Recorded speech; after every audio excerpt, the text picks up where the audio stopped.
Donc, je suis toujours euh, protéger la liberté d'échanger des partitions de musique. Il y a encore quelques années, on pouvait aller sur Internet et trouver n'importe quelle partition de musique, parce qu'il y avait toujours des musicos qui étaient suffisamment doués pour recopier à la levée des partitions de musique. Et puis il y a les professionnels de la musique qui ont décidé que c'était illégal parce qu'il y avait des droits d'auteur, des droits de propriété, etc. Et que donc il fallait fermer tout ça.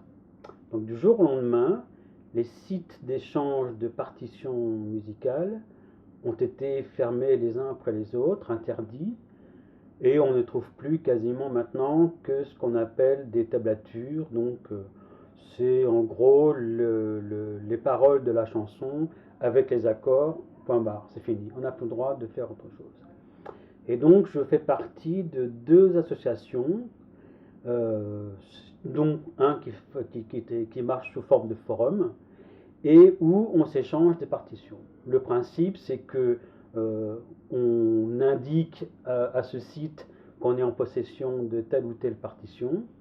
Soit c'est accepté, soit c'est refusé. Il y a quelqu'un, par exemple, qui a un site et qui refuse toute partition qui viendrait de chanteurs très procéduriers, donc style Goldman, Charles Aznavour, Patrick Bruel, Sardou. Ceux-là, ils ne veulent absolument pas.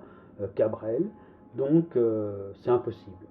On ne peut même pas dire qu'on l'a en propriété et qu'on voudrait la partager. Et les autres partitions, ben, c'est mis sur le site comme quoi on l'a. Et si quelqu'un cherche la partition, il nous la demande par Internet et on la transmet. Et il y a un autre site qui est plus tourné vers l'accordéon, mais qui accepte tout. Et là, par contre, on télécharge soi-même sa partition. Et je suis là vraiment très attaché à défendre cette liberté qui est de pouvoir échanger une passion qui est celle de la musique. Mais alors, si tu veux, l'ambiguïté des sociétés de musique, c'est que ils sont très protecteurs de leur création, mais ils sont tellement protecteurs qu'ils ne veulent même pas les partager.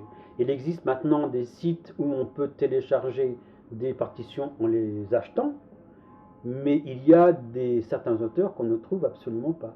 Je vais donner un exemple, c'est Zaz qui a sorti Si jamais j'oublie. C'est 6 mois après que la chanson ait été sortie qu'elle a été mise en ligne sur un site payant. Mais bien sûr, entre-temps, dans les forums, tout le monde réclamait cette partition. Et ce sont des gens bénévoles qui en fait ont fait un relevé et qui l'ont partagé. Donc c'est un petit peu ridicule parce que quelque part, il y a une demande de la part des musiciens de dire bah, allez-y, donnez-nous cette partition, on voudrait pouvoir la jouer nous aussi. Et de l'autre qui disent ah oui, mais de toute façon c'est une propriété privée, on ne veut surtout pas la partager, c'est à nous et à personne d'autre. C'est complètement stupide parce que la musique ne peut vivre que si on la partage. Alors même si c'est un petit peu payant. Maintenant, personnellement, ça ne me dérange pas de payer 4-5 € sur une partition dès l'instant qu'elle m'intéresse et qu'on me la propose. Mais c'est très difficile. Les Anglais, enfin les anglicistes, aussi bien américains que les Anglais, sont beaucoup plus forts que les Français. On peut maintenant chercher sur Internet, style sheet music, des partitions, on la trouvera. Et même avec différents interprètes.